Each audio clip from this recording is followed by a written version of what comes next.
Hello, everyone. My name is Stephen Blackburn from University Business, and welcome to our Ed Talk here today, which is entitled Leveraging Energy Savings Performance Contracting for Sustainable Campus Revitalization. And all of this is brought to you by the generous support of our sponsor with us today, Trane. Now, for some very quick housekeeping items, and we'll get right to the Ed Talk here. So at the end of our main presentation, there will be a live Q&A with both of our panelists here. You can submit your questions. You can do that now until the very end, and you can do that via the red Ask Question box at the bottom of your screen. It's the red one with the two chat bubbles and the question mark. You can also download some resources that are related to today's event. You can do that via the blue box there with the paperclip, also at the bottom of your screen. Additionally, after the live Q&A, a post-event survey will launch on your screen automatically. So one of the things we ask you is to please stay on until the very end so you can take part. That said, if you do need to jump off early, we know that you have very busy jobs. You can access the survey right now before you jump off. Just click on the pink box there for that. And lastly, you'll be pleased to know that everyone who's here today and everyone who registered, all of you will receive an email from us at UB later tomorrow. In that email, it'll include a link to the slides as well as the on-demand video. So look out for that in your inboxes. And now it is my pleasure to introduce both of our speakers. Our special guest today is Laura Carpenter, who is Advisor for Partnerships and Technical Assistance at the Office of State and Community Energy Programs for the U.S. Department of Energy.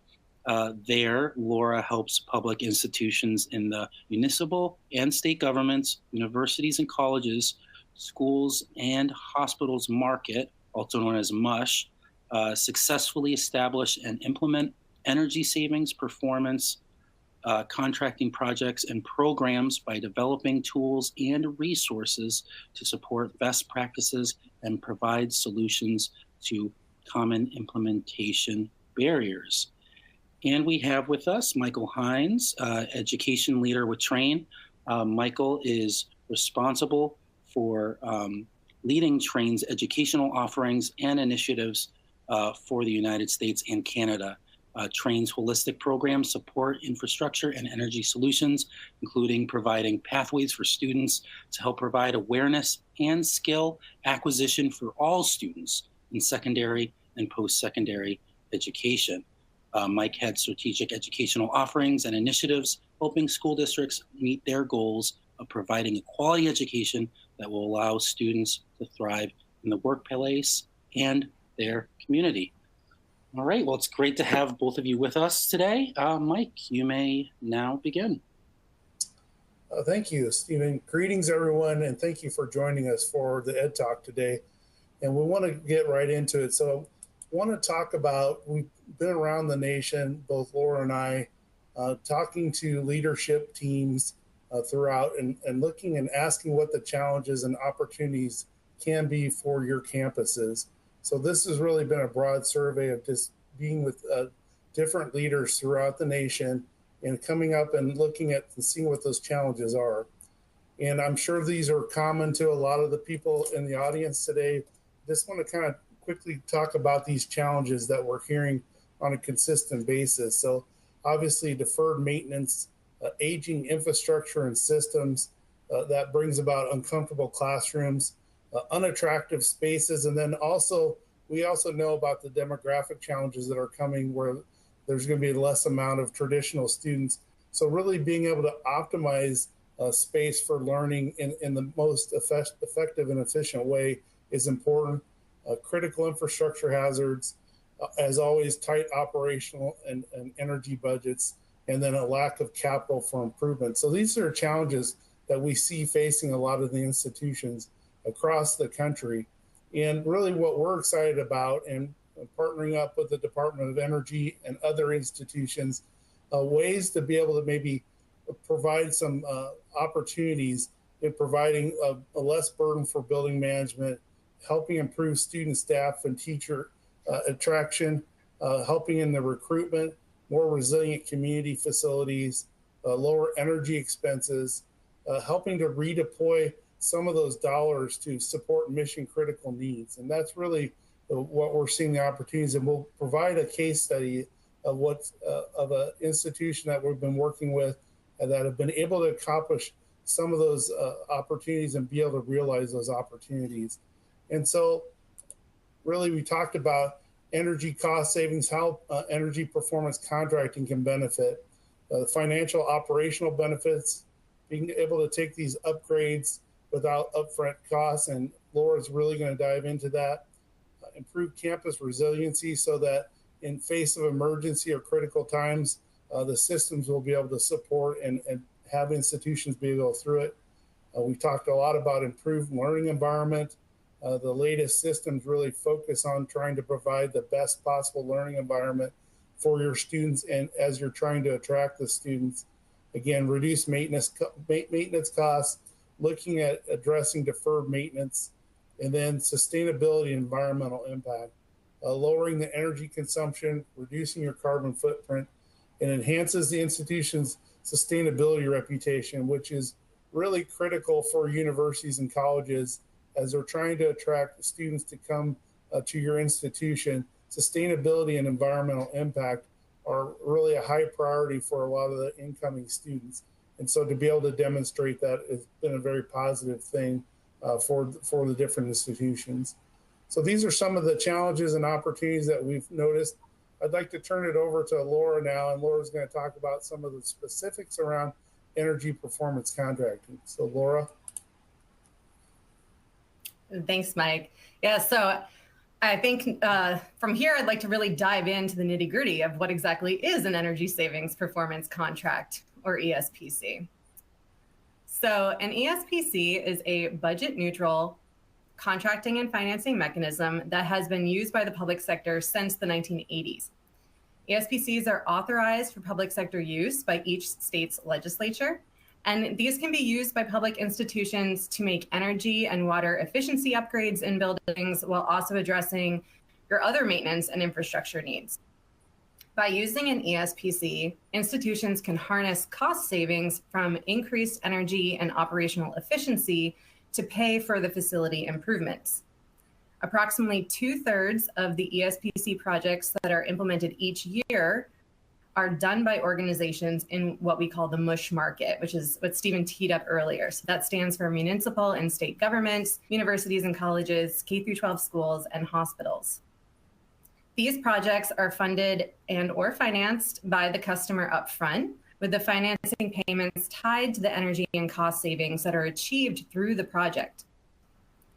ESPC customers, or what we call the project owner, first select an energy service company, or ESCO, to work with before the scope of the project is fully developed. So your ESCO will be your turnkey implementing partner for the project, and the ESCO will provide the design, project management, construction, and ongoing performance, measurement, and management for your project.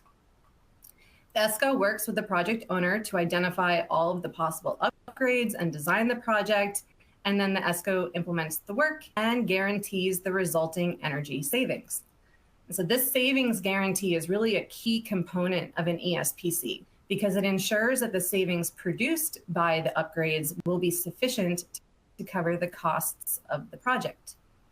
Once the project is implemented, the savings the customer experiences from lower energy and operational expenses are then used to pay back the upfront financing. So you can see that that is signified by the gray box in the center column in the image on the right-hand side of this slide. Once the financing is fully paid off, all of the savings, as signified by the light blue section of the columns, are fully realized by the customer, thus freeing up budget to support your other organizational priorities. So this is a look at some of the common improvements, or what we call energy conservation measures, or ECMs, that can be implemented using an ESPC.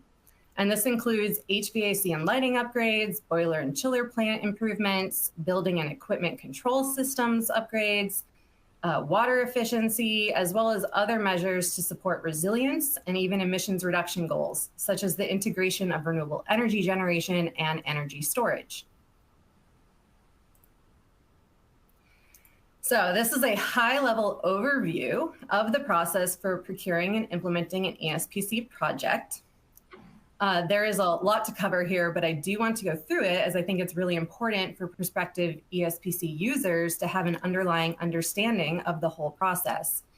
So U.S. Department of Energy describes this process in 5 phases, with each phase comprised of a series of steps. But first, as any project, you begin with the planning phase.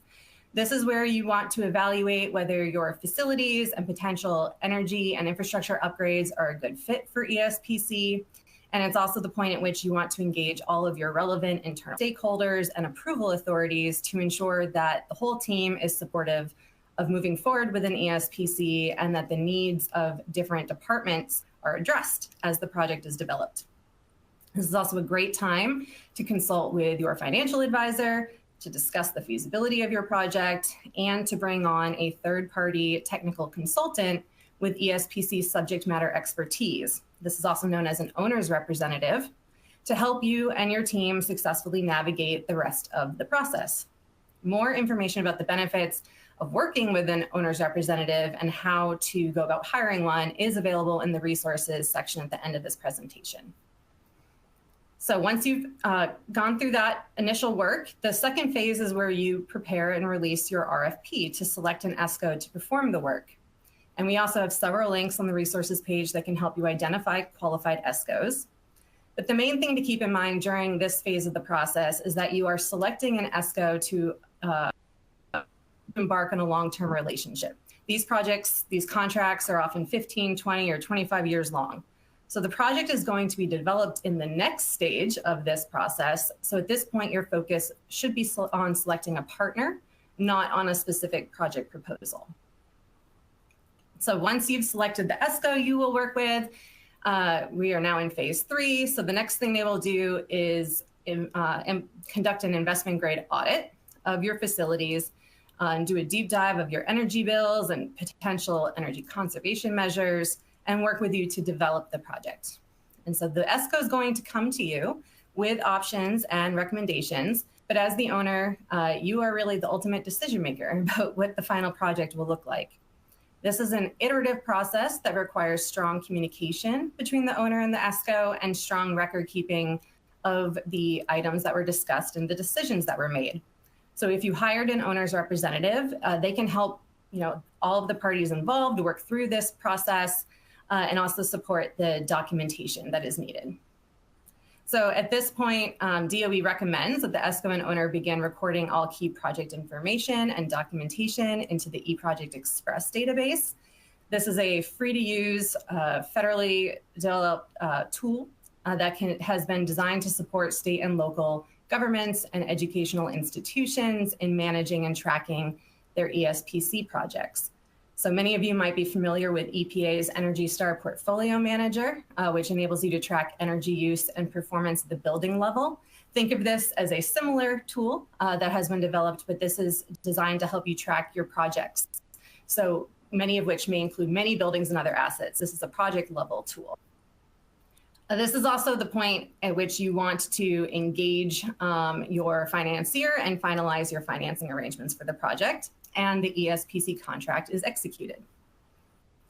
So once that has been completed and you sign your ESPC project, you can move on to contract. You can move on to phase 4, which is when the ESCO constructs the project and does post-installation commissioning and measurement and verification to ensure that all of the energy conservation measures are operating properly.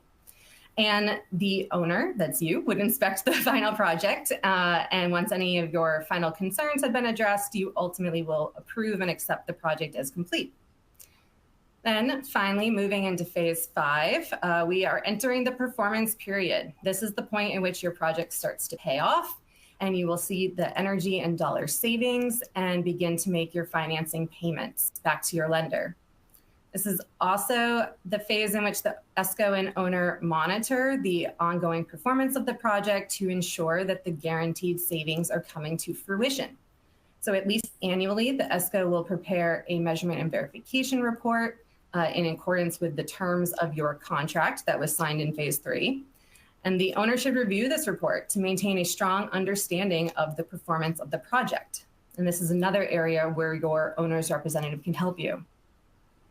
During the performance period, the ESCO and owners should continue to add information, including the annual M&B reports themselves, into the eProject Express database, because the reporting features in this platform allow all parties to very easily and quickly track the performance of the project over time.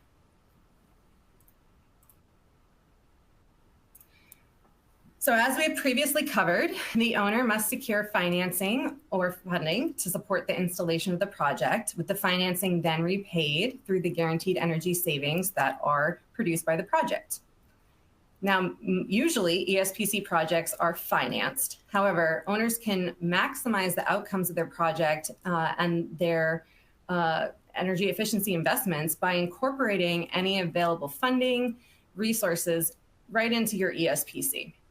This is because the ESPC has a leveraging effect on contributed funds, whereby the savings generated by a funded ECM can be captured and utilized to help pay for additional measures or services. Or if preferred by the project owner, the added funds can help to buy down the length of the contract. A study was conducted by Oak Ridge National Lab in 2023 that found that for every dollar of funding a customer contributes to an ESPC project, 1.3 to 2.1 times the value of that dollar can be added to the project scope. This is a really important aspect to consider as your team is fleshing out your project financials and examining your funding and financing options, because you want to make sure you're looking for an availing of all of the resources that may be available to you. This could include utility rebates and incentives, perhaps a low interest loan from a green bank, or even an energy efficiency revolving loan fund from your state or local government. Additionally, there's an unprecedented opportunity right now for public institutions to leverage federal funding to make major investments in buildings and clean energy equipment. The Inflation Reduction Act of 2022 created a brand new opportunity for tax-exempt and governmental entities to receive a tax credit. So this is called elective pay, or is also known as direct pay. And this authorizes tax-exempt entities to receive a payment that is equal to the full value of a tax credit that would have been otherwise realized for qualifying clean energy projects and technologies. And unlike a grant, the tax credits are unlimited and generally non-competitive, meaning that they are available to any tax-exempt institution that follows the process to claim the credit. So while these tax credits in and of themselves are obviously a great opportunity for organizations to make clean energy and efficiency investments, by combining this funding with an ESPC, organizations can really stretch the impact of those dollars and maximize the outcomes for their institution. Now I'm going to pass back to Mike to give us an example of a real project. Thanks, Laura. And this is a recent example of what Laura just was discussing about combining the different avenues of funding and potential funding sources. So the challenges you see, they had a very ambitious sustainability goal, 50% emissions reduction. They have aging buildings, and they definitely have financial constraints working through that. And so working with them, we provided some solutions that help them. And you can see these are real world examples: energy efficient lighting, smart building controls, thermal energy storage, where we're using ice to help heat and cool their different buildings, which is one of the initiatives from the Inflation Reduction Act that can be funded. Then solar PV is another one as well. We're also helping them with EV charging stations, water conservation, and building weatherization improvements. And so this is just a little bit of the list. There's others on there, but we didn't want to go on and on about it. But we certainly, as we discuss and look into it, we can just describe that more. And then another benefit was the social initiatives, the community engagement and workforce development through capstone projects, internships, STEM education opportunities, and energy-related career path discovery for the students coming into Northern Illinois University. This was really a large component both the technical and this social educational aspect was really important for Northern Illinois University for being able to really highlight that and have it be a recruiting opportunity for students that are coming into Northern Illinois University. So as Laura mentioned, this is a very holistic approach to the energy savings performance contracting. And really what we're seeing is that's really the next wave of energy performance contracting is really becoming more and more holistic, diving into deferred maintenance, and then also seeing how it can help sustain and improve the actual mission for the universities and the different institutions. And you can see the results, 26% reduction in energy consumption, 11% reduction in emissions. There's great examples of student and community engagement. There's employment opportunities, there's internships, there's certifications that are being provided to the students so that when they enter the workforce, they have more skills graduating from the institution. And this was a budget neutral program. And Laura really talked about that, but this is an example where all these different initiatives, including the social initiatives, are funded through the Inflation Reduction Act dollars that are available, and also combining it with the energy performance contract that Laura mentioned. So they're taking advantage of this. It's a large impact project for them, for the university, and it's impacting their alumni, it's impacting the community, and obviously it's impacting Northern Illinois University for the students and staff and the leadership team and everyone that's involved. So a great example. You can see down below, there's a live link later for the NIU and Trane press release that gives a great overview as well for this project. But we're really excited about it. Northern Illinois University is really excited about it. So if you want to learn more about that, it's down in the left-hand corner. But with that, I'd like to turn it back over to Laura to finish the presentation.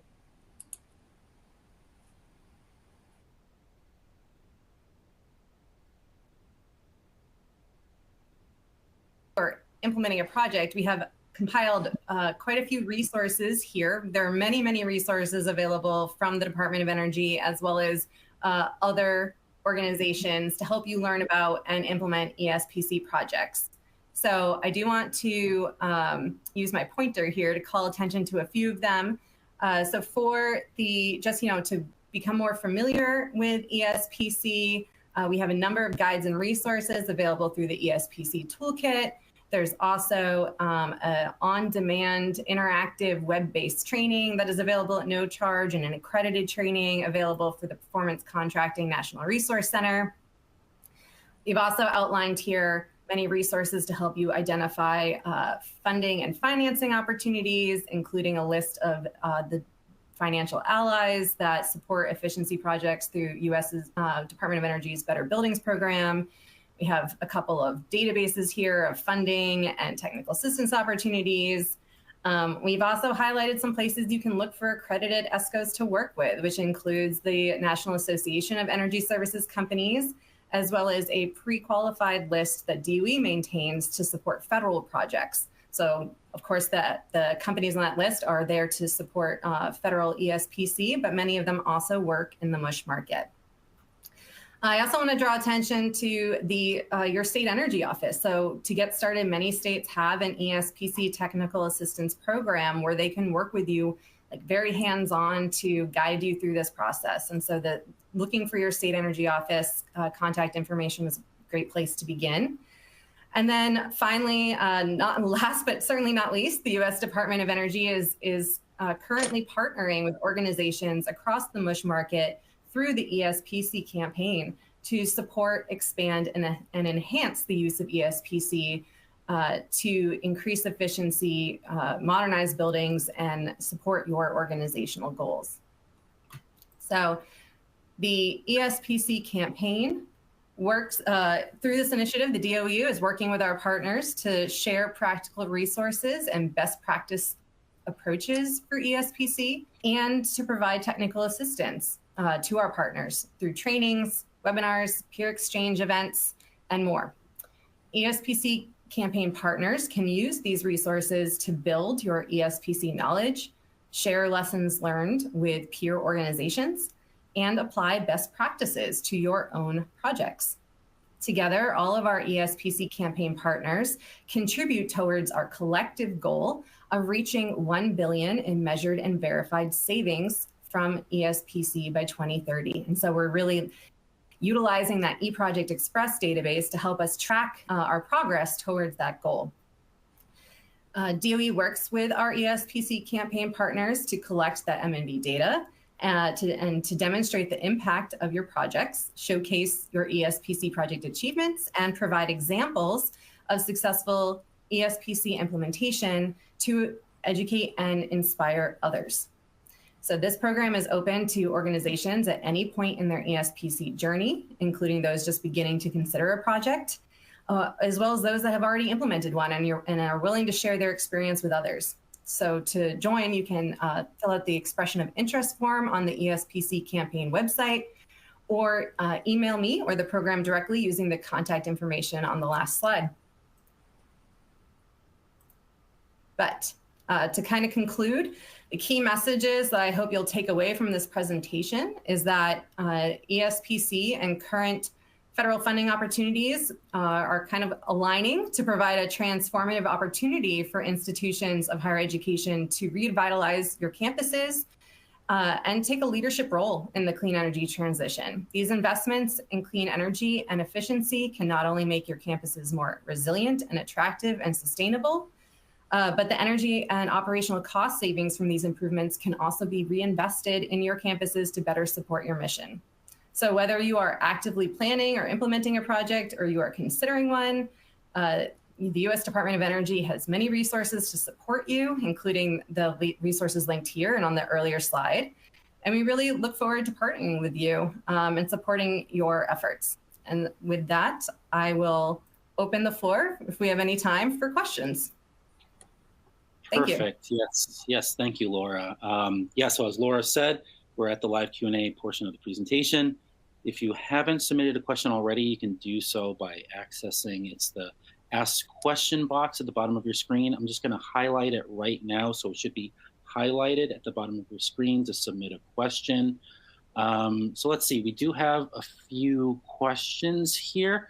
Let's start with this one, because it will probably be a fast one, Mike. So is Trane an ESCO? Yes, Trane is an ESCO, and we were one of the first ones to sign up with the Department of Energy with the campaign, and so yes, we are an ESCO. Awesome, perfect. Let's go with this one, and Laura, this one is for you. So, does the Department of Energy share ongoing and/or completed projects leveraging ESPCs in the U.S. to see a more holistic view versus relying on ESCO's publicly highlighted projects? Yes, so that is, DOE has produced, and we will continue to produce case studies from projects that we have been involved with or are aware of throughout the MUSH market. And these are of great interest. We're always being asked, can you provide an example, by different institutions of a project that has been done by a similar type of organization? So one of the things that we are doing through the ESPC campaign is tapping our partner network to produce more information around the projects that they have done and share out that information so that you're getting the latest, most timely examples of ESPC that have been completed by similar organizations. Perfect, thank you. So this next question, let's go with this. What is the typical timeline for the full 5-phase implementation? So either of you can take that one. Laura, I'll take that one in our experience. And it's, again, this is kind of an average. So from really beginning to end can take anywhere from a very quick, probably 6 months to 18-month type of process. And then ongoing from that in phase 5, it's whatever the length of the contract can be as far as relationship and accounting on it. So we're looking at 6 months to probably 18 months in really getting the project going and completed. So that's a timeline. Obviously, you can have some off of that, some derivation off of that, but that's kind of a standard timeline. Laura, would you, in your experience, does that sound pretty normal? Yes, there's definitely a range. I agree with you, Mike. But projects can, take, a couple of years, or they can be implemented much more quickly than that. And I think following the phased approach and some of the resources that are outlined on our resources page, such as model documents, can really help to expedite the process and standardize it for users of ESPC. Yeah, so a good example, Northern was a little more than a year from the start to now implementing the solutions. So to give you a framework. Perfect. All right. So we are at the bottom of the hour, so that should include our time for the Q&A. That said, I see there's a few other questions in there, but it's completely fine. We at UB will be sharing them with our partners at Trane, so they can get to your questions individually after this event. And actually, as I go through my closing slides, in just a few moments, feel free, if like a question pops in your head, feel free to submit them in the Q&A. And like I said, I'll share them with Trane. But before I get to my final slides, I'm going to quickly push out the post-event survey. It should be at the center of your screen there. So as I go through those slides, feel free to start going through that survey, because we'd love to hear from you. But first off, I just want to first thank you, Mike, for your time here today. Thank you, Laura, for taking your time. Busy schedule from the Department of Energy, so we're really glad to have you here. And of course, thank you again to Trane. And I'd just like to take a moment to thank you, our audience, for joining us here today as well. For those of you who enjoyed our presentation, we have more Ed Talks like this one that are provided by us at University Business. Also, if you would like to watch this presentation again, or for those of you who believe what you heard today would be helpful to your colleagues, and I'm sure that is very much the case, you'll be pleased that our team at UB, we will be sending you an email later tomorrow, and that email, it will include a link to the slides as well as the on-demand video. So look out for that in your inboxes. So with that, on behalf of UB, this is Stephen Blackburn. Thanks, everyone. Thank you, Laura, Mike, and again, Trane. This was great.